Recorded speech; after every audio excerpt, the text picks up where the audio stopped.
이것이 복음이다. 보라, 축복의 사람이다. 창세기 12장 1절 2절 말씀입니다. 여호와께서 아브라함에게 이르시되 너는 너의 고향과 친척과 아비의 집을 떠나 내가 네게 보여줄 땅으로 가라. 내가 너로 큰 민족을 이루고 네게 복을 주어 네 이름을 창대하게 하리니 너는 복이 될지라. 아멘. 자, 복음을 설명하겠습니다. 이사야 53장 5절 말씀입니다. 주님이 찔리신 것은 우리 허물 때문이요 주님이 상하신 것은 우리 죄악 때문이라. 주님이 징계를 받음으로 우리가 평화를 누리게 되었고 주님이 채찍에 맞음으로 우리가 나음을 얻게 되었습니다. 고린도서 6장 2절 말씀 보라 지금이라. 은혜 받는 것도 구원받는 것도 지금입니다. 말씀 듣는 그 현장에 있는 것 중요합니다. 예수님은 성령으로 잉태하였습니다. 6월절 어린 양 예수님이 우리를 구원하러 오셨는데 침례 받으실 때 우리의 모든 죄가 그에게 넘어가고 그리고 광야에서 3가지 시험을 이기셨습니다. 3년 반 동안 아버지의 일을 충실히 하시다가 십자가 못 박혀 돌아가시면서 우리의 죽음까지도 끝내셨습니다. 예수님은 구원자가 되시고 치료자가 되시고 회복자가 되십니다. 예수님은요 임마누엘 하셔요. 성령으로 임만해서 우리와 영원히 함께 하시겠다고 말씀합니다. 땅의 운명을 가진 사람이 하늘의 운명으로 갈아타고 땅에서 태어난 사람이 하늘의 말씀으로 다시 태어나는 것, 이것을 거듭났다, 구원받는다라고 합니다. 마음에 믿고 입으로 고백하면 구원받는다고 성경은 말씀하고 있습니다. 사도행전 4장 12절 말씀, 예수 이름 외에는 다른 이름으로 우리에게 구원받을 만한 이름을 주신 적이 없습니다. 갈라디아서 2장 20절 말씀 보라, 어떤 믿음을 갖느냐, 내 믿음이 아니라 예수의 믿음이다. 예수의 믿음을 가져야 변함이 없다라는 말씀입니다. 베드로전서 1장 9절 말씀입니다. 믿음의 결론이 뭐냐? 영혼의 구원을 받는 것입니다. 누가복음 12장 20절 말씀, 미련한 사람, 어리석은 사람은 영혼의 구원에 관심이 없다라는 것이죠. 베드로전서 2장 25절 말씀입니다. 영혼의 목자와 감독자신 주님에게 우리가 돌아왔다라고 했고요. 베드로전서 4장 10절 말씀, 선한 청지같이 너희가 서로 봉사해야 된다. 다 네 거 아니다. 다 주님 거다라는 것을 인정하라는 겁니다. 잠언 3장 7절 말씀, 스스로 지혜롭게 여기지 마라. 여호와를 경외하며 악을 떠나라 했습니다. 고린도전서 10장 12절 말씀입니다. 한 걸음이라도 앞으로 나가는 전진하는 믿음을 가져야 된다라는 말씀이죠. 베드로전서 1장 17절 말씀입니다. 나그네 있을 때를 너희가 두려움으로 지내라 했습니다. 베드로전서 4장 7절 말씀, 만물의 마지막이 가까웠으니 정신 차리라고 했습니다. 베드로전서 5장 8절 말씀, 우는 사자같이 삼킬 자를 찾고 있다 했습니다. 야고보서 4장 7절 말씀, 마귀를 대적해야 된다. 그리하면 너희를 피하게 될 것이다. 누가복음 21장 34절부터 36절까지 말씀이니까 방탕함과 술 취함과 생활의 염려로 너희가 이렇게 어지러워진다. 생활이 덕과 같이 자꾸 어지러워진다. 근데 항상 깨어있어 너희가 기도해야 된다라고 말씀합니다. 성경은 머리, 목, 몸, 다리로 이루어졌습니다. 하나님의 비밀인 그리스도, 머리를 우리가 예수님을 믿고 구원받은 사람들이 목이라고 하는 침례나 세례를 통해서 그리스도의 비밀은 몸된 교회로 옵니다. 그럼 이 교회가 튼튼해지기 위해서, 가정과 교회가 튼튼해지기 위해서, 건강한 가정과 건강한 교회가 되기 위해서 두 다리로 움직여야 돼요. 그래서 말씀과 기도예요. 예배와 선교입니다. 율법과 복음이에요. 전도와 제자 훈련입니다. 이걸 통해서 이제 몸이 건강해지죠. 요한복음 1장 1절 말씀, 하나님의 나라는 말씀의 나라다라고 했습니다. 하나님의 나라는 말씀의 나라. 창세기 2장 5절 말씀이요. 하나님이 우리를 예배드리게 하기 위해서, 농사짓게 하기 위해서 우리를 창조하셨다라고 했고요. 창세기 2장 7절 말씀, 생기를 그 코에 불어넣었다 했습니다. 창세기 2장 8절 말씀, 에덴 동산을 두어서 거기서 예배하도록, 농사하도록 했습니다. 우리의 양심이고요, 우리의 가정이고 우리의 교회를 말합니다. 마태복음 13장 19절부터 23절까지 말씀, 우리의 마음을 갈아엎는 그 예배를 말하는데요, 길가밭이 있고 돌짝밭이 있고 가시밭이 있습니다. 이것을 갈아엎어서 좋은 밭 만들어 100배, 60배, 30배의 결실을 맺어야 된다. 어디에는 30배, 60배, 100배로 이렇게 이루어졌어요. 어디에는 또 100배, 60배, 30배 이렇게 돼 있잖아요. 이게 뭐냐면 3일길이에요. 애굽, 광야, 가나안. 이렇게 밑에서 보면은 30배, 60배, 100배고요. 위에 거꾸로 가나안 땅에서 보게 되면 100배, 60배, 30배 이렇게 되는 겁니다. 자, 이해가 되시겠죠? 그게 다 똑같은 말씀이에요. 요한복음 4장 23절 24절의 말씀입니다. 하나님은 영이시고 영과 진리로 예배드리는 자를 찾으시느니라. 하나님은 영이시기 때문에 영과 진리로 예배해야 된다라고 말씀합니다. 디모데전서 4장 5절 말씀, 말씀과 기도로 너희가 거룩해진다라고 했어요. 말씀을 듣고 믿음이 생기면 구원을 받아요. 그러면 예배드리게 되고요. 그럼 하나님과 우리를 정확하게 알게 됩니다. 그러면 서로 사랑하게 돼 있죠. 그 사랑하는 것이 천국입니다. 요한복음 16장 9절 말씀입니다. 안 믿는 게 죄다. 라고 되어 있습니다. 요한복음 17장 3절 말씀, 하나님과 그 아들 예수 그리스도를 아는 것이 영생이다 라고 했습니다. 여기 아는 것은 기노스코, 야다라고 하는 겁니다. 지식으로만 아는 것을 얘기하는 게 아닙니다. 이단들도 뭐 알아야 천국 간다 이런 얘기를 많이 하거든요. 그게 왜 그러냐면 그냥 머리로 자꾸 배우라고 하는 건데 그게 아니고요. 성경은 몸과 마음으로, 그래서 이 사람이 진실로 그리스도인이냐라고 하는 것이 참 중요합니다. 그러니까 머리로도 알지만 가슴으로도 알아야 된다는 거죠. 그의 삶이, 영혼의 구원이 이루어져야 된다는 겁니다. 그러니까 기노스코로, 야다로 알아야 된다. 동침하여 아나, 하나님의 말씀과 내가 일체가 돼야 된다라는 것을 이야기하는 것입니다. 요한복음 8장 32절 말씀입니다. 진리를 알지니 진리가 너희를 자유롭게 하리라 라고 했습니다. 자, 오늘의 말씀입니다. 창세기 12장 1절 2절 말씀이에요. 여호와께서 아브라함에게 이르시되 너는 너의 고향과 친척과 아버지의 집을 떠나 내가 네게 보여줄 땅으로 가라. 내가 너로 큰 민족을 이루고 네게 복을 주어 네 이름을 창대하게 하리니 너는 복이 될지라 라고 했습니다. 자, 시골에 살던 사람이 집을 떠나서 도시로 가야 된다, 그래야 복 준다, 이런 말이 아닙니다. 그런 얘기를 성경에서 할 필요가 없죠. 성경의 이야기는 다 영적인 이야기입니다. 예수가 있는 축복의 사람, 예수가 있어야 축복의 사람이 된다라는 그런 말이에요.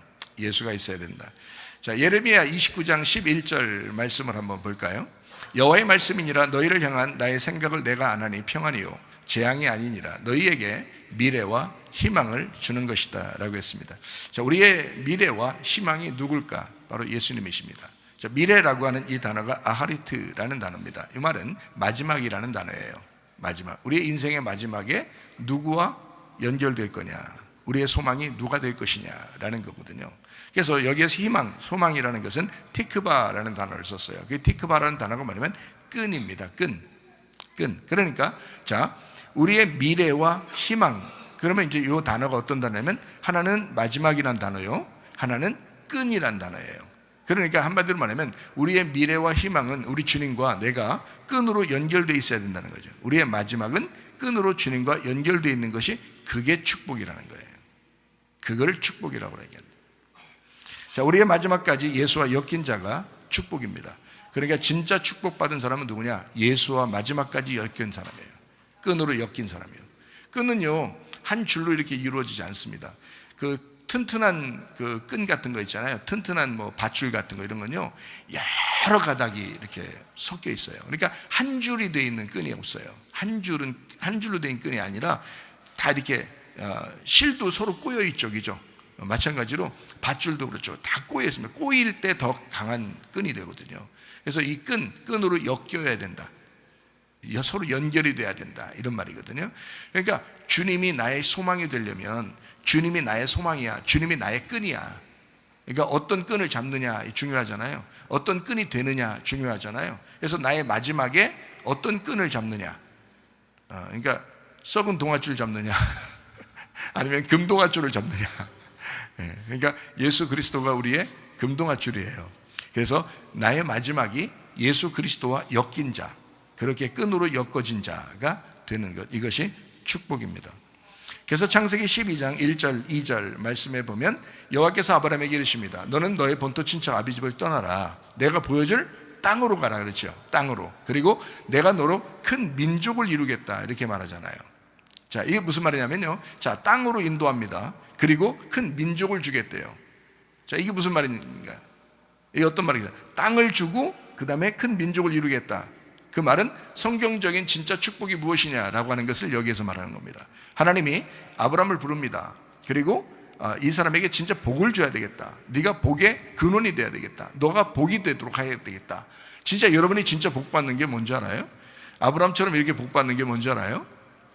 아브라함의 복을 다 받으시고 싶죠. 이 아브라함의 복이 뭐냐면요, 땅하고 아들을 받는 겁니다. 땅하고 아들을 받는 거, 그게 약속이었다. 그러니까 성경적으로, 구약 성경에는 전체적으로요, 딸이 태어났다 이런 건 다 뭐 자녀가 태어났다고 얘기 안 해요. 딸이 태어난 거하고 뭐 자녀가 없는 거하고 똑같아요. 지금은 뭐 그런 상관없잖아요. 그러니까 이런 지금의 이런 얘기를 하는 게 아니에요, 성경은. 그러니까 아들을 낳는 축복이거든요. 그러니까 땅의 축복과 아들의 축복, 이 두 개가 같이 있어야 복이에요. 하나만 있으면요, 복이 아니에요. 그러니까 한마디로 말하면 이런 거가 똑같죠. 남편과 아내가 있어야 되는데 남편만 있으면 이건 뭐 남편이 아니죠. 그냥 남자죠, 그냥. 그러니까 여자하고 남자가 같이 있어야 되는데 여자만 있으면요, 그걸 처녀라고 그러죠. 그러니까 신부라고 안 한단 말이에요. 그러니까 남편하고 같이 있어야 여자가 신부가 되는 거고요, 아내가 되는 거고요. 이게 하나가 되는 것입니다. 그러니까 여러분, 아내에게 왜 잘해줘야 되냐, 남편에게 왜 잘해줘야 되냐? 너하고 결혼해줬잖아. 너 이렇게 사람 만들어줬잖아. 사람 만들어준 거야, 이게. 결혼 안 하면 어떻게, 혼자잖아요, 그냥. 혼자. 근데 이게 딱 결혼하면 신랑과 신부가 되는 거예요. 이게 두 개가. 그러니까 합해지는 거죠.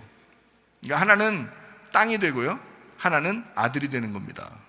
여자가 땅이 되는 거고요, 남편이 아들이 되는 거예요. 그래서 둘이 하나가 되는 거예요. 그러니까 땅하고 아들은 떨어진 게 아니라 서로 하나로 엮여 있는 거예요. 땅하고 아들이. 자, 제가 그걸 이제 여러분에게 설명을 한번 해드리려고 생각하는데요. 참 놀라운 말씀입니다. 왜냐하면 이게 성경이 참 놀랍게 되어 있어요. 그러니까 하나님에 대한 이야기를 설명하려고 우리에게 주신 말씀들이거든요. 그러니까 세상 이야기가 아닙니다. 잘 들어보시면 알아요. 요한복음 4장 23절 24절에 말씀해 보니까 이렇게 되어 있죠. 아버지께 참되게 예배하는 자들은 영과 진리로 예배해야 된다. 아버지께서는 자기에게 이렇게 예배하는 자들을 찾으신다. 예배한다는 말이고요. 하나님은 영이시니 예배하는 자가 영과 진리로 예배할지니라 라고 되어 있습니다. 영과 진리로. 그러니까 영이신 하나님의 말씀을 진리로 예배해야 된다라고 왜 일부러 써놨을까요? 여기다가요. 진리라고 하는 건요, 감추어지지 않았다라는 단어입니다. 감추어지지 않았다라는 단어. 그러면 감추어 놓으면 어떻게 해요? 씨를 땅에 심어야 되는데 감추어지면 안 되죠. 이게 씨가 어느 날 이게 터져 나와야 되겠죠. 이게 감추어지지 않아서 터져 나오는 걸 진리라 그러는 거예요. 그러니까 땅에 심겨진 씨가 겉으로 드러났다, 이 말이에요. 그게 진리의 예배입니다. 그러니까요, 성경 말씀 이 자체는 이 속에 예수님이 숨겨져 있습니다. 이 숨겨진 예수님을 말씀을 통해서 우리 교회에서 설교할 때 이 말씀을 통해서 이거를 드러내서 터지게 해서 여러분에게 보여주는 거예요. 이 예수를 끄집어낸단 말이에요. 그거를 진리라고 그렇게 말하는 겁니다. 영이신 하나님의 말씀을 진리로 끄집어내준다, 이 말이에요. 감춰놓지 않고 벗겨내준다, 껍질을 벗겨준다, 이 말이죠. 이것을 영과 진리의 예배라고 하는 것입니다. 영과 진리로 예배하는 그 자리에 하나님은 함께 하시겠다. 거기에 하나님은 찾아오시고 하나님은 거기서 예배하겠다는 거예요. 무슨 말인지 아시죠? 그래서 저는 이거를 알고 난 다음에는요, 끊임없이 저는 세상 돌아가는 얘기 안 합니다. 성경만 얘기합니다. 성경에 있는 이 영의 말씀을 여러분에게 끄집어서 설명해 주는 거예요. 그게 진짜 저는 설교라고 생각하기 때문에 그렇습니다. 이건요, 은퇴를 앞둔 목사님들이 이런 말을 들을 때 진짜 목사다 네가, 이렇게 얘기하는 거예요. 네가 진짜 목사다. 너 후회하지 않는 설교하겠구나. 너 죽을 때까지 후회하지 않는 설교하겠구나. 저는 그렇습니다. 저는요, 죽을 때까지 후회하지 않는 설교할 것입니다. 후회하지 않는 설교가 너무 많아요. 할 게 너무 많아요. 죽을 때까지 해도 남아요. 다 못다 이루고 갈지도 몰라요. 그렇게 하나님은 말씀을 저에게 주셨어요. 그래서 그 말씀을 여러분에게 쏟아놓는 겁니다. 끄집어내주는 겁니다. 영과 진리의 예배. 그래서 땅이 있고요, 아들이 있는 거예요. 땅이 있으니까 씨가 있는 거죠. 그래서 땅과 씨, 이게 하나의 밭에서 이루어지는 한 몸이란 말이죠. 그래서 하나는 신부요, 하나는 신랑이라 말하는 거예요, 성경에. 자, 무슨 말인지, 누구 얘기하려고 하는지 아시겠죠? 우리의 희망, 우리의 미래와 우리의 희망이 누구라고요? 예수 그리스도. 내일 일은 난 몰라도 예수 그리스도가 우리의 소망이고 우리 마지막까지의 우리의 희망이란 말이에요. 그분을 붙드셔야 된다. 그게 진짜 축복이라는 겁니다. 다시 말하면 예배죠. 그래서 이걸 끄집어내야 되니까 갈아엎어야 되잖아요. 그래서 예배란 말이에요. 갈아엎어진 땅, 거기에서만 씨의 열매가 맺게 돼 있다. 부활의 열매가 맺게 돼 있다. 자, 갈아엎어졌다, 이 말은 뭐예요? 자, 파헤쳤다 얘기죠. 그죠? 파헤쳤다. 땅을 파헤쳤다. 땅을 찍어서 끄집어냈다. 땅을 갖다가 파헤쳐서 긁어냈다. 무슨 뜻이에요? 죽었다는 얘기예요. 죽었다. 그리고 그 속에서 씨가 터져 나와 부활하게 되었다.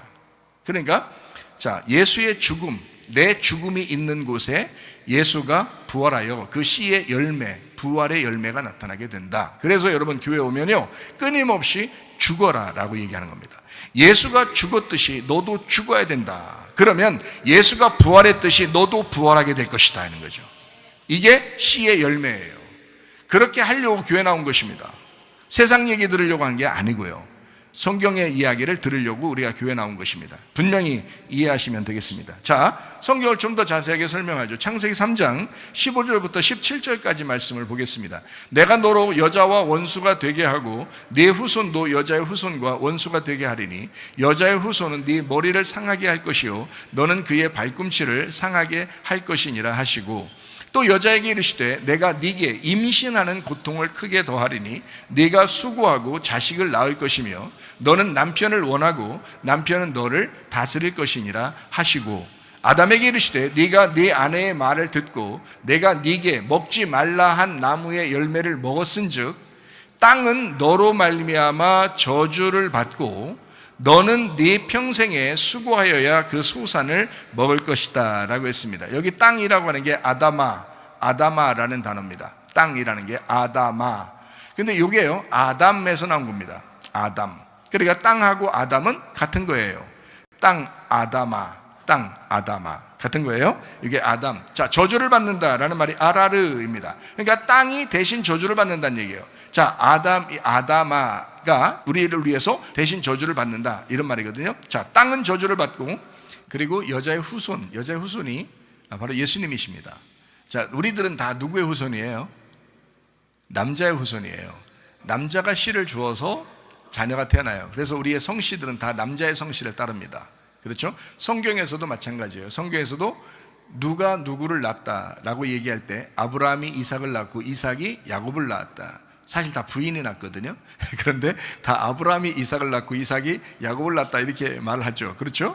예, 다윗이 솔로몬을 낳았다 이렇게 말하죠. 그러니까 이게 무슨 말이냐면 남자가 낳는 역사예요. 이 세상에는 남자 없이는 아이가 태어날 수가 없어요. 근데 성경에 유일하게 여자가 태어나게 한 사람이 한 분 나옵니다. 그분이 예수님이에요. 예수님만 여자에게서 나온 겁니다. 남자 상관없이 여자에게서만 나온 사람은 예수님밖에 없어요. 이 세상의 모든 사람은 다 남자에게서 나왔습니다. 그런데 여자에게서만 나온 분은 예수님밖에 없어요. 그래서 여기서 여자의 후손, 여자의 아들이 나올 것이다 라고 이야기하는 겁니다. 여자에게서 아들이 나올 것이다 라는 얘기죠. 그러면 여자가 뭘 얘기하는 거예요? 땅을 얘기하는 거고요. 거기서 아들이 나올 것이다, 후손이 나올 것이다, 그게 예수님 아들을 얘기하는 겁니다. 그러니까 여자 없이 아들이 나올 수 없죠. 그러니까 아들이 나오지 않는 여자는 여자가 아니죠. 그러니까 여자의 후손, 그러니까 여자를 통해서 아들이 나올 것이다 라는 것을 이야기하는 겁니다. 여자의 후손이 와야 그게 이제 땅의 저주를 풀어주는 거거든요. 그래서 땅이 나 대신 저주를 받았어요. 그리고 여자의 후손이 와서 이걸 회복하는 겁니다. 이게요. 자, 이게 이제 예수님의 역사예요. 성경의 역사고요. 그러면 잘 생각해 봐요. 저주를 받았다라고 하는 말을 조금 더 자세하게 우리가 한번 설명을 좀 해보기 위해서 우리가 몇 가지 성경을 찾아보겠습니다. 마태복음 25장 41절 말씀입니다. 또 왼편에 있는 자들에게 이르시되 저주를 받은 자들아 나를 떠나 마귀와 그 사자들을 위하여 예비된 영원한 불에 들어가라 라고 되어 있습니다. 여기 왼편에 있는 자들은 저주를 받았다라고 할 때 그 저주라는 단어가 카타라오마이라는 단어입니다. 이 말은 저주하다, 운명을 지었다라는 뜻입니다. 운명 지어졌다라는 단어거든요. 자, 이게 카타라에서 왔어요. 이 카타라라고 하는 단어가요, 저주, 단단히 인봉하다, 단단히 막혀있다라는 단어입니다. 그리고 거기에다가 어떤 단어하고 합성하냐면요, 이게 기도라는 말, 저주라는 말, 들어 올리다라는 말의 합성어예요. 그러니까 말하면 단단히 묶였는데, 단단히 막혔는데, 뭐가? 기도가 단단히 막혔는데 이 말이에요. 그걸 저주라고 하는 겁니다. 여러분, 기도가 전혀 상달되지 않는다, 그럼 뭔가 문제가 있는 겁니다. 기도가 전혀 상달되지 않고 있다라고 하면 여러분 뭔가 문제가 생긴 겁니다. 자, 우리는 왼편에 있다가 오른편으로 돌아가야 되거든요. 그러니까 왼편에 있는 자들은 저주를 받았다. 그러면 하나님께서는 우리에게 어떻게 하길 원하시냐면 오른편으로 돌리도록, 우리 오른편을 가게 하기 위해서 왼편에 있는 자들에 대한 이야기를 하는 거거든요. 그러니까 자, 오른편으로 가게 하기 전에 왼편에 있다, 이건 저주다. 그러니까 오른편으로 가야 된다. 그럼 왼편에 있는 자는 어떻게 돼 있다고요? 운명 지어졌다라고 했죠. 그죠? 저주를 받았다, 이 말은 운명 지어졌다라는 말입니다. 그 운명 지어졌다는 말은 여러분 태어날 때 어떤 사람은 아프리카에 태어나고, 어떤 사람은 유럽에 태어나고, 어떤 사람은 아시아에 태어납니다. 어떤 사람은 이런 가정에 태어나고, 어떤 사람은 저런 가정에 태어납니다. 어떤 사람은 태어나 보니까 부모가 없기도 하고, 어떤 사람은 태어나 보니까 부자인 가정에 태어나기도 합니다. 이거 다 뭐예요? 땅이 운명 지어졌다는 얘기입니다. 땅에 운명 지어졌다. 이거를 뭐라 그러냐? 땅에서 일단 태어난 모든 사람은 운명 지어졌다, 저주받은 것이다 라는 말입니다. 그러니까 부자다, 가난하다 이런 의미 얘기가 아니에요. 성경은 태어난 자체를 첫 번째로 저주를 받았다라고 표현하는 것입니다. 그러니까 너는 땅에서 운명 지어졌다, 땅의 운명을 가지고 태어났다라는 말입니다. 그러니까 우리는 어떻게 해야 돼요? 당연히 하늘의 운명으로 바뀌어야 되겠죠. 그러려고 교회에 있는 거고, 그러려고 예수님이 우리를 구원하시려고 한 거고, 그러려고 예수님이 십자가 못 박혀 돌아가신 거거든요. 무슨 말인지 여러분 이해가 되십니까? 예. 자, 땅의 운명 왼편에서 하늘의 운명 오른편으로 옮겨져야 된다라는 말을 이렇게 표현하려고 한 겁니다. 자, 마태복음 26장의 39절 한번 보겠습니다. 조금 나아가서 얼굴을 땅에 대시고 엎드려 기도하여 이르시되 내 아버지여, 만일 할만하시거든 이 잔을 내게서 지나가게 하옵소서. 그러나 나의 원대로 마옵시고 아버지의 원대로 하옵소서 하시고 라겠습니다. 마태복음 26장 42절 말씀입니다. 다시 두 번째 나아가서 기도하여 이르시되 내 아버지여, 만일 내가 마시지 않고는 이 잔을 내게서 지나갈 수 없거든 아버지의 원대로 되기를 원하나이다 라고 했습니다. 자, 생각해 보세요. 자, 이 잔을 옮겨 주십시오. 자, 이 땅에 왔으니까 예수님이 온 것은 죽음 때문에 온 거거든요. 우리 대신해서 죽으려고. 근데 이 잔을 내게서 옮겨 주시길 원합니다 라고 처음에 이 얘기했어요. 근데 아니거든, 그냥 아버지 뜻대로 되게 해주세요 라고 했어요. 자, 처음에 이 잔을 옮겨 주십시오 라고 했을 때 그 기도가 응답될까요, 안 될까요? 그렇게 만약에 그것만 기도했을 때, 예를 들어서 이 잔 옮기게 해주세요, 이 잔 옮기게 해주세요, 주님의 아버지의 뜻대로 되길 원합니다 하는 거 안 하고 그냥 이 잔을 옮기게 해주세요, 이 잔을 옮기게 해주세요, 나 힘들어요, 고통스러워요, 인간으로 왔으니까 나도 어려워요, 이 잔을 옮기게 해주세요, 나 죽지 않게 해주세요 라고 계속 기도한다면 응답될까, 안 될까요? 그거는 죽을 때까지 응답 안 됩니다. 그걸 뭐라 그러냐? 운명 지어졌다라는 겁니다. 운명 지어졌다. 이미 정해져 있다는 겁니다. 예수님에게 이미 정해져 있다. 여러분, 땅의 운명은요, 지긋지긋하게 여러분 떠나지 않습니다. 땅의 운명은요. 갑자기 막 변하거나 이렇게 되기가 쉽지 않아요. 태어난 집안이 있단 말이에요. 태어난 집안이 있는데 거기서 갑자기 그 집안에서 벗어나서 이렇게 달라질 수 있는 확률은 거의 없어요. 이게 땅의 운명이라고 하는 것입니다. 완전히 죽어야 돼요. 그렇지 않으면 벗어나지 못합니다. 완전히 거기서 떠나야 돼요. 그러니까 아브라함을 하나님 부르실 때 왜 그렇게 부르셨는지 아시겠죠? 너의 본토 친척 아비집을 떠나. 왜 그렇게 말했는지 아시겠죠? 너의 집안은 우상 섬기는 집안이야. 우상 깎는 집안이야. 너희 집안은 여기서 떠나야 돼. 완전히 끊어야 돼. 그건 죽음이에요. 시족사회에서 그건 완전 죽음이라고요. 자기 가족을 떠난다는 것은 그건 죽음을 예상하고 가야 되는 거란 말이죠. 그 나그네로 간다는 것은. 근데 하나님은 그렇게 하라는 거예요. 왜? 너 땅의 운명을 끊어내라는 거예요. 땅의 운명, 너 내려오는 그 땅의 운명은 안 끊어지는 거야. 그게 이미 정해진 거기 때문에 그래. 그건 땅에 태어나자마자 너의 집에 원래 살고 있는 그런 집안, 다른 집안은 다른 어떤 운명을 가지고 있죠. 다른 집안은 또 어떤 운명을 가지고 있죠. 다른 집안은 어떤 운명을 가지고 있죠. 근데 이 집안에서 너 벗어나지 않으면 그냥 그대로 살게 돼 있어, 너는. 거기서. 그게 땅의 운명이라고 하는 거야. 그래서 하나님은 그거를 옮겨서 나그네를 만드는 겁니다. 나그네는 죽음이거든요. 그러니까 벗겨내는 거예요. 벗겨내서 하나님 부르시는 겁니다. 따로 부르시는 거예요. 하나님의 사람 만드는 거죠. 그 사람이 복에 시작되게 하는 거죠. 이게 놀라운 거죠. 여러분, 예수 안 믿는 집안에서요, 여러분이 예수를 딱 믿게 됐어요. 그 사람이 뿌리예요. 뿌리가 견고해야 합니다. 근데 뿌리가 막 흔들려. 때때로 흔들려. 그게 뭐요? 그게 뭐냐고. 너의 땅의 운명이라 이 말이에요. 네 승질머리가 땅의 운명이라고. 그거 하나 벗어내질 못해. 예수에게 자기가 죽어야 돼요. 그 땅의 운명을 끊어내려면 자기가 끊는 게 아니야. 예수가 끊어줘야 된다.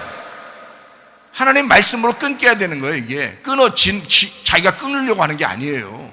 하나님의 말씀이 끊어지게 하는 거예요, 자기를. 그래서 말씀으로 이 사람인데, 그래서 아브라함이 말씀을 따라갔고 그러잖아요.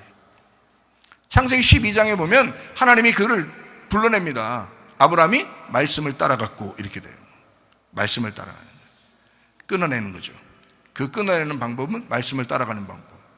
그러면 땅의 운명. 그러니까 땅의 운명.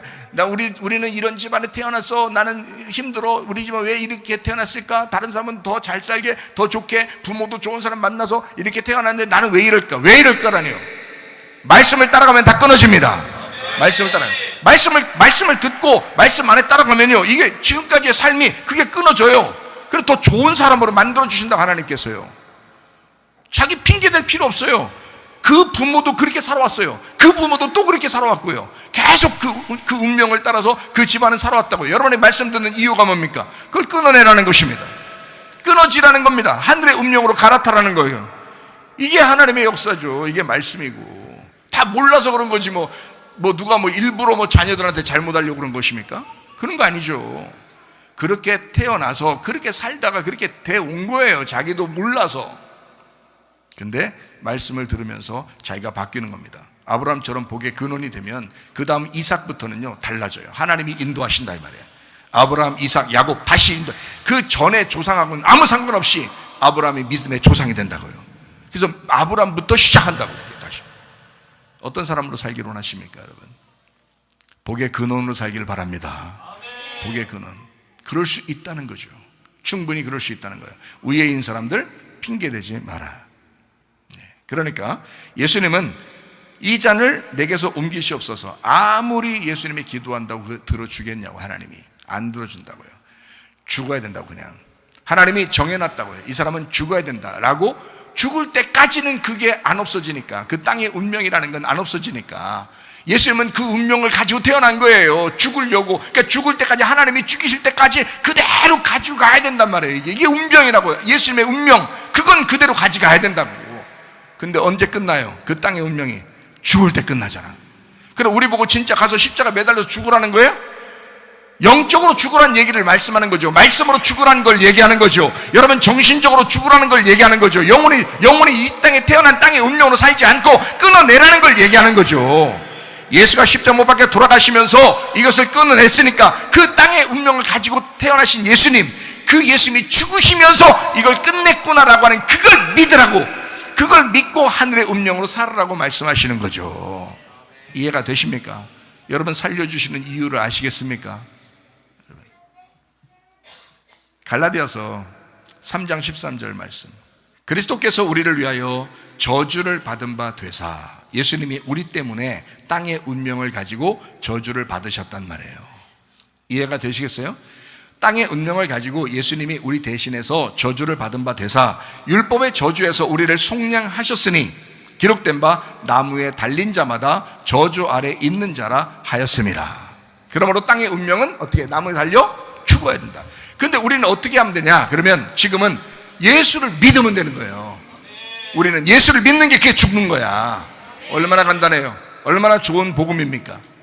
예수 믿으면 네가 이 땅의 운명이 끊어지는 거 아니야. 예수 믿으면 네가 죽는 거 아니야. 예수를 믿었다며, 예수를 주인으로 믿는다며, 예수를 왕으로 믿는다며, 그러면 네가 더 이상 왕이 아니고 네가 더 이상 주인이 아니니까 너는 죽은 거지. 예수가 나의 주인 되는 거니까, 예수가 나의 왕이 되는 거니까. 그걸 믿는다라고 하는 거죠. 믿는다 그러면 천국 가는 거예요. 그걸로 하늘의 운명을 가지고 사는 것입니다. 믿는다. 믿음이 우리를 천국으로 인도한다 라는 말씀입니다. 여기서 말하는 저주받은 자 되사라고 하는 그 말은요, 우리가 이 땅에서 있는 땅의 운명을 가진 기도 응답이 정말 더럽게 안 되는, 아주 꽉 막힌, 기도해도 해도 꽉 막히고 아주 하나님하고 우리하고 담을 딱 싸서 꽉 막힌 것 같은 그것을 예수님이 가지고서 죽으셨다고요. 그걸 가지고 저주를 받은 바 되사, 그렇게 꽉 막힌 기도응답 하나도 안 되는 그거 짊어지고 죽으사 이 말이에요. 무슨 말인지 아시겠습니까? 기도가 전혀 상달되지 않는 사람들도 이제 예수 붙들고 예수 믿음으로 기도해 보시기 바랍니다. 그 예수님을 믿고 말씀을 믿고 한번 기도해 보시라 이 말이야. 땅의 운명을 끝내시려고 예수님이 오셨기 때문에 그 예수님을 붙들고 기도해 보라. 그럼 반드시 이루어진다. 요한계시록 22장 3절 말씀입니다. 다시 저주가 없으며 하나님과 그 어린 양의 보좌가 그 가운데 있으리니 그의 종들이 그를 섬긴다. 여기에 저주라고 하는 건 카타나데마라는 단어입니다. 이것을 끝냈다. 땅의 운명의 저주가 없어졌다라는 말입니다. 이제 하나님 앞에 우리는 영과 진리 예배를 드립니다. 땅의 예배가 아니라 이제 영과 진리 예배를 드리게 되어 있다. 그 땅의 저주를 예수님이 끝내셨으니까 우리는 영과 진리 예배를 드리면 우리 주님을 만날 수가 있습니다. 창세기 12장 1절 2절 말씀입니다. 계속 반복해서 이야기합니다. 여러분에게 아브라함에게 이르시되 고향과 친척과 아버지의 집을 떠나라. 내가 네게 보여줄 땅으로 가라. 이렇게 말합니다. 그리고 큰 민족 아들을 주겠다. 그래서 큰 민족을 주겠다. 아들을 줘야 민족을 이루니까 그 아들을 주겠다라고 말씀을 합니다. 이것이 땅으로 인도하고 아들을 주겠다는 약속입니다. 성경 구약 성경의 축복은 땅과 아들입니다. 구약 성경의 축복은 땅이 있어야 되고 아들이 있어야 됩니다. 이 두 개가 같이 있어야 돼요. 하나만 있으면 축복이 아니에요. 땅과 아들이 있어야 돼요. 그게 축복입니다. 이거를 하나님이 정하셨기 때문에 그거를 우리에게 말씀하시는 거예요. 자, 이거를 좀 더 자세하게 설명을 합니다. 창세기 17장 19절 말씀입니다. 하나님이 이르시되 아니라 네 아내 사라가 네게 아들을 낳으리니 너는 그 이름을 이삭이라 하라. 내가 그와 내 언약을 세우리니 그의 후손에게 영원한 언약이 되리라. 자, 아들, 땅을 갖고 아들을 낳는 역사, 요거를 아브라함에게 약속합니다. 하나님이요. 그죠? 그러니까 아들을 꼭 사라에게서, 너의 아내에게서 아들이 나와야 돼. 아들이 나와야 그게 축복이야. 그러니까 하나님이 아브라함과 이제 사라를 부르잖아요. 하나님이. 그러니까 땅을 주시죠. 가나안 땅에 오게 한 겁니다. 그 땅을 주십니다. 그리고 거기서 아들을 낳으면 거기에 주인이 되는 거예요. 그 땅의 주인 되게. 그렇게 만드는 게 성경입니다. 자, 이야기 좀 아시겠죠? 자, 그러면 이제 이 아들을 낳는 역사가 얼마나 중요한지를 여러분에게 좀 설명을 해보도록 하겠습니다. 출애굽기 2장 2절 말씀입니다.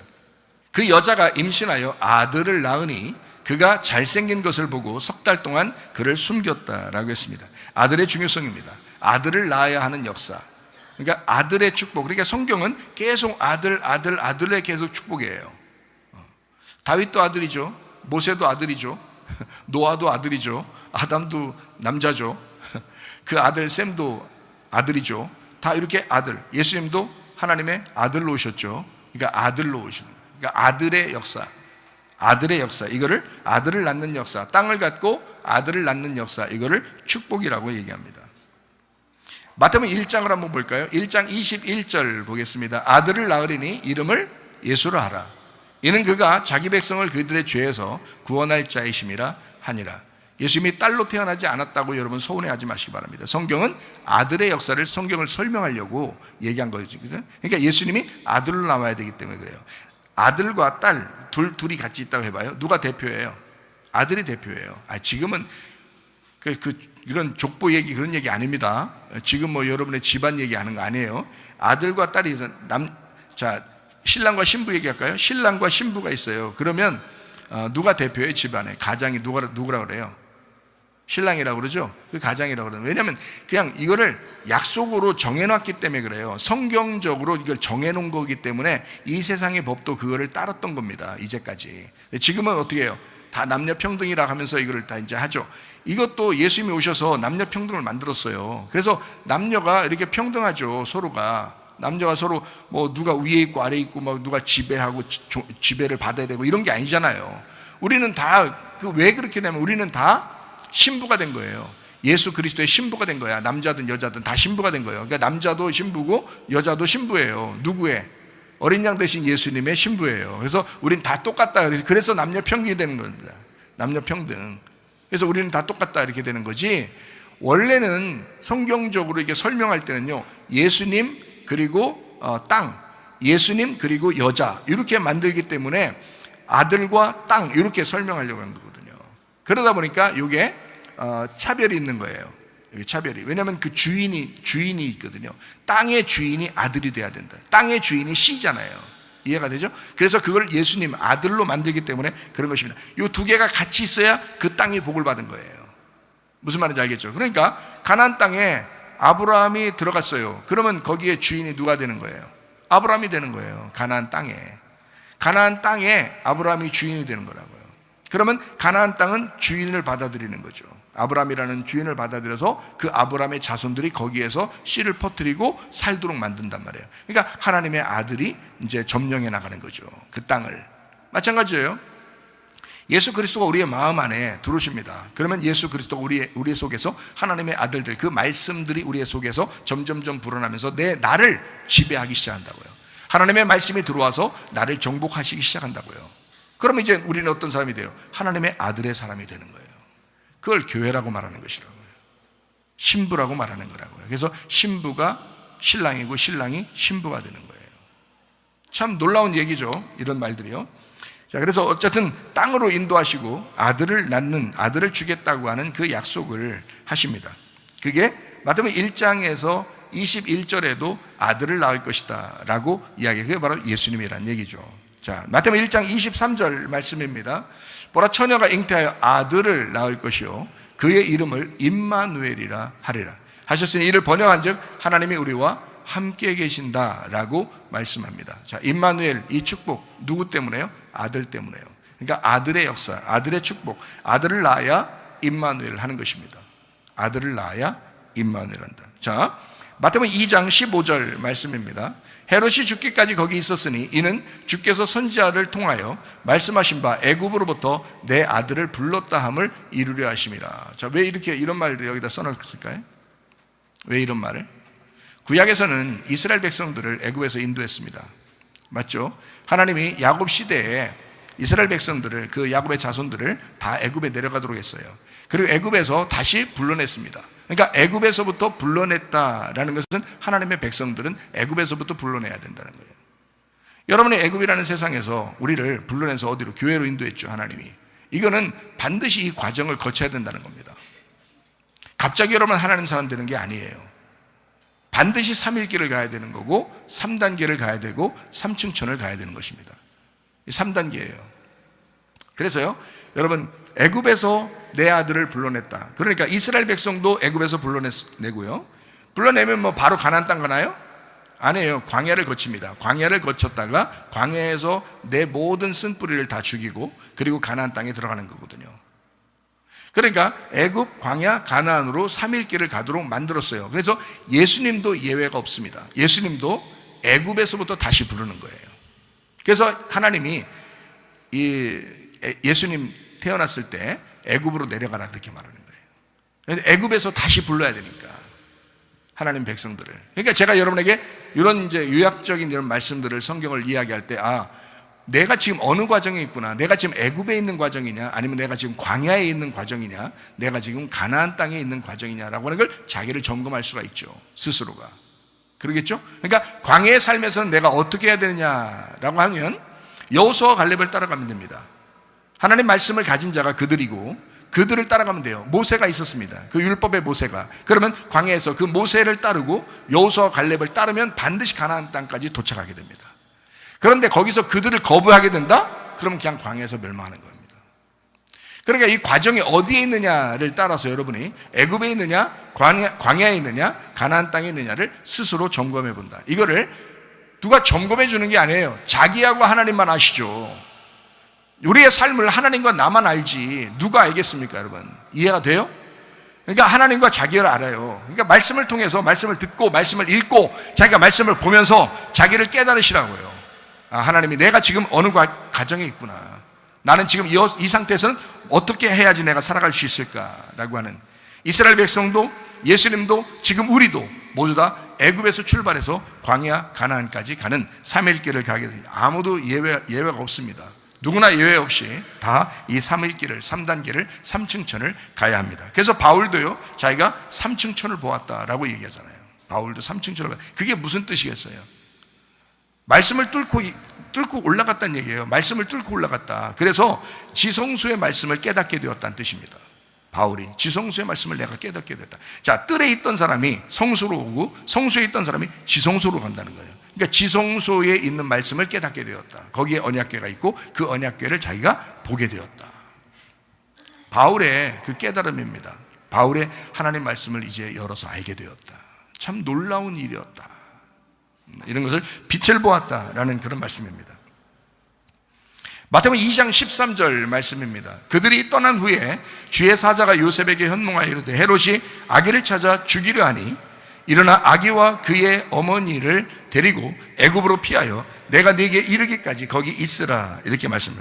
헤롯이 누굴 죽이려고 한다는 거예요? 아들을 죽이려고 한다는 거예요. 아들을 죽이려고. 왜? 이 아들만 죽이면 세상의 구원이 끝나니까. 헤롯은 그 역할을 하는 거예요. 계속 아들을 죽이려고 하는 겁니다. 자, 왜? 아들의 출생의 비밀이 놀랍거든요. 그러니까 마귀는 헤롯을 통해서 아들을 죽이면 이게 세상이 끝나는구나 라는 것을 알았어요. 그래서 아들을 죽이려고 한단 말이죠. 자, 아들의 출생의 비밀 너무 귀하죠. 이게 아들의 출생의 비밀 너무 귀하니까 헤롯이 아들을 찾아 죽이려고 하는 거예요. 그러면 이제 구원이 끝나니까, 세상의 구원이 끝나잖아요. 그래서 자, 마태복음 2장 16절 말씀 봐요. 이에 헤롯이 박사들에게 속은 줄 알고 심히 노하여 사람을 보내어 베들레헴과 그 모든 지경 안에 있는 산의 아이를 박사들에게 자세히 알아본 그때를 기준하여 2살부터 그 아래로 다 죽였다 그랬습니다. 그러니까 그렇게 하면 그 중에 예수가 있으면, 그 중에 예수가 포함되어 있으면 같이 죽으니까 2살 아래는 다 죽여버려라, 이렇게 명령해요. 야, 마귀가 이 세상의 구원을 그렇게 막고 싶어 하는 거예요. 이 세상의 구원을. 2살 아래를, 산의 아이를 다 죽여서라도 세상 구원을 하나님께서 하지 못하도록 그걸 막으려고 하는 게 마귀. 그걸 이용당한 게 헤롯.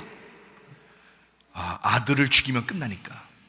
딸은 죽일 필요 없거든요. 딸은 죽여봐야 뭐 구원이 아니니까. 하나님은 아들로 오실 거니까. 하나님은 아들로 오신다는 것을 아니까. 마귀도 알고 하나님도 알고. 그러니까 아들만 죽이면 끝나는 거거든요. 그래서 딸을 안 죽이는 거예요. 딸은 내비두는 거야. 자, 그래서요, 출애굽기 1장 16절 말씀 한번 볼까요?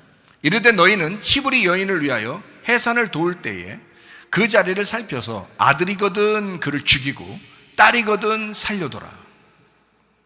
자기들 나중에 그 딸들, 여자들을 음행으로라도, 음란으로라도 자기들이 이용해 먹어야 되니까 딸을 그냥 내비둬. 그러면 그 씨는 이 바로의 군대, 이집트 사람들이 다 씨를 주문되니까. 그러면 다른 씨가 그 뱃속에 들어가잖아요. 그런데 남자아이가, 만약에 유대인 중에, 이스라엘 사람들 중에서 남자아이가 태어나 그들이 씨를 주게 되면 여자는 남자의 씨를 받, 하나님의 아들들의 씨를 받는 거란 말이에요. 그러니까 그걸 막기 위해서 세상에 이런 명령을 합니다. 이런 명령. 남자애들은 다 죽여라. 남자가 태어나면 다 죽여라. 그들이 나중에 그들을 통해서 예수가 오게 되는데, 그러면 이 세상이 구원을 받아. 그러면 안 돼. 미리 죽여버리자. 미리 이 아들들을 씨를 말려버리자. 그리고 딸들, 여자들은 그냥 내비둬라. 자기들이 나중에 살아야 되니까. 야, 이거 마귀 역사가 놀랍죠. 그러니까 성경은 어떤 역사예요? 마귀와 하나님과의 어떤 전투 같죠. 그죠? 근데 하나님의 역사라고 하는 게 땅에 아들을 주는 역사예요. 그러니까 남자를 죽이고 딸은 살려라, 이렇게 바로가 얘기하잖아요. 자, 신약에서는 헤롯 왕이 그랬고 구약에서는 바로 왕이 그렇게 말합니다. 자, 아들의 출생을 향해서 그 아들이 축복이니까, 그 아들이 복의 근원이 되는 거니까 그 복의 근원, 그 뿌리를 잘라버리자는 거예요. 그게 마귀 역사거든요. 자, 출애굽기 10장 10절 말씀입니다. 바로가 그들에게 이르되 내가 너희와 너희의 어린 아이들을 보내면 여호와가 너희와 함께 함과 같으니라. 보라, 그것이 너희에게는 나쁜 것이니라 라고 말씀합니다. 어린아이들 애굽에 두라는 거예요. 어린아이들 데리고 가지 말라는 거예요. 자, 잘 보세요. 하나님의 자녀들이 있죠. 여러분 교회 다니는 여러분 아이들이 있고 자녀들이 있죠. 이 자녀들의 교육이 굉장히 중요한 이유입니다. 하나님의 자녀들에게 반드시 하나님은 하나님의 말씀의 교육을 시키려고 하거든요. 그런데요, 애들을 애굽에 그냥 두라는 거예요. 애굽에 묶어두라는 거예요. 니네들만 나가라는 거야. 애들은 누가? 그게 왜 그러세요? 애들 때를 다 세상 사람으로 만들어버리면요, 위엔 다 끝난 거예요. 어느 날 나이가 먹으면서 다 위에 사람들 다 끝나잖아요. 그럼 아이들이 다 이 세상을 지배하게 된다고요. 여러분 잘 봐요. 우리 어린아이들이 미래입니다. 우리의 미래. 자녀가 우리들의 미래입니다. 그렇잖아요? 자, 어린이가 교회의 미래입니다. 우리 교회가 만약에 어린아이가 없으면 이거는 희망이 없어져요. 교회가 희망이 없는 겁니다. 여러분이 예배 드리다 이제 여러분 예배가 끝나면 오늘날 끝나버려요. 자동적으로 그냥 끝나버려요. 그러니까 교회에서는 어린아이가 미래요, 희망이에요. 이 어린아이들이. 그러니까 어린아이들 잘 키워주셔야 돼. 이 어린아이들 잘 보호해 주셔야 돼. 어린아이들이 우리의 희망이에요. 생명이 여러분 자녀를 안 낳으면 자기가 살고 그냥 자기를 끝난다니까요. 자기 후손이 없는 거예요. 맞죠? 마찬가지로 교회도 주님의 후손들이 계속 나와야 되거든요. 하나님의 후손들이 계속 나와야 되거든요. 그게 누구냐면 어린아이들이에요. 그 어린아이들 자라나면 또 어린아이 또 필요한 거고요. 그래서 계속 이어져 나가면 하나님의 씨가 계속 이어져 나가는 거거든요. 그런데 그 씨를 끝내버려요. 그게 누가 하는 짓이에요? 바로 그렇게 하는 짓이 누구예요? 헤롯. 그렇게 해서 미래를 끝내버리는 거예요. 미래를 끝내버리면 위에 있었던 것이 아무리 좋았어도 그것으로 끝나는 거예요.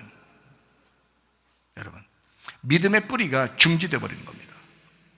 믿음의 뿌리가 살아있다면 반드시 그 열매가 나타나야 되는 거예요. 그러기 위해서 믿음의 뿌리가 된 사람들은 기도 열심히 하시기 바랍니다. 대충 기도하지 말고 진짜 자기 자손들을 위하여, 그 뿌리는요 자기 생명을 걸고 뿌리의 진액을 올려야 되는 거예요. 그래야 위에서 이 가지에서 그 뿌리의 진액을 받고 열매가 맺는 거거든요. 땅에 있는 모든 기운들을, 그 에너지를 갖다 뿌리가 끌어들여요. 그래서 그걸 갖다 위로 끌어올려야 돼요. 그래야 사는 거예요, 그 집안이요. 근데 기도하지 않는 부모가 많습니다. 문제 있는 집안들이에요. 하나님과 교통하지 아니하고 하나님에게 꽉 막힌 인생을 사는 사람들도 많습니다. 땅의 운명에 그냥 매여가지고 사는 사람들이 너무 많습니다. 여러분, 우리 교회 사람들은 그러지 말길 바랍니다. 계속 이 뿌리가 이어져 가도록. 다시 말하면 어린이가 교회의 미래고 어린이가 사회의 미래고, 그러니까 세상이 이 어린아이들을 가만두겠어요, 안 가만두겠어요? 그러니까 지금 여러분 보세요. 지금 여러분 어린아이들 미디어 세계에 갇혀 있습니다. 그래서 어린아이들이 미디어 세계에 갇혀 있어가지고 그대로 살다 보니까 어떻게 돼요? 애들이 정신이 그냥 다 땅에 그냥 떨어져 버려요. 그냥 그 정신이 다 세상에 다 매여버리는. 그럼 여러분이 아무리 끌어들여서 아무리 잡아당겨서 교회로 데려오려고, 하나님의 자식이 되려고, 하나님의 자녀가 되게 하고 천국 가게 하려고 막 끌어잡아당겨도 애들이 미디어에 다 미쳐가지고 세상으로 다 끌려나가는. 누가 만든 거겠어요? 애들만 끝내면 교회는 끝난다는 걸 마귀가 알기 때문입니다. 애들만 끝내면 교회는 끝난다. 이거를 마귀가 알기 때문에 우리 성문 기도학교가 있어야 할 이유입니다. 여러분 정말 성문 기도학교를 위해서 최선을 다해서 지금 한 12년 동안 우리가 지금 끌어왔는데요, 최선을 다해서 이 성문 기도학교가 이어져 나갈 수 있도록 여러분이 만드셔야 돼요. 그래야 당신의 자녀들도 사는 겁니다. 이게요, 하나님의 역사예요. 3일길로 건져내야 합니다. 여기서 다시 후퇴해가지고 애굽으로 다시 돌아가는 사람이 없도록, 애굽에서 광야에서 가나안 땅까지 들어갈 수 있는 그런 하나님의 축복의 사람들을 만드셔야 됩니다. 예레미야 29장 11절 말씀입니다. 여호와의 말씀이니라. 너희를 향한 나의 생각을 내가 아나니 평안이요 재앙이 아니니라. 너희에게 미래와 희망을 주는 것이니라. 우리의 미래가 희망으로 준비되어 있어야 된다. 마지막이 그리스도와 끈으로 연결되어 있어야 한다. 예수를 낳아야 미래가 있습니다. 부모와 자녀가 엮여 있는 것처럼 똑같이 예수와 내가 하나로 엮이는 것, 이것을 축복이라고 말합니다. 땅이 있죠? 그 다음에 아들이 있어야 합니다.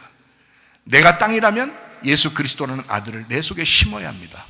그 아들이 씨가 되고 또 자라나서 열매가 되고, 이것이 또 다른 나무를 만들어낼 때까지 이것을 계속해서 열매를 만들어내는 그런 축복이 우리의 땅에서 일어나야 된다, 이 말입니다. 땅의 운명을 끊고 하늘의 운명으로 살다가 주님 만나시기를 바랍니다. 우리의 유일한 소망은 예수 그리스도밖에 없습니다. 예수 그리스도가 우리의 축복입니다. 그러니까 우리가 축복받아야 된다, 너 복받아야 된다, 복의 근원 돼야 된다, 이거 다 뭐예요? 예수 그리스도입니다. 예수 그리스도가 우리의 가정에 침투해 들어와야, 예수 그리스도가 심겨져야, 예수가 우리의 마음에 심겨져야 그게 우리의 소망이요, 그가 우리의 희망이요, 그가 우리의 미래인 것입니다. 복받은 사람 되시기를 바랍니다.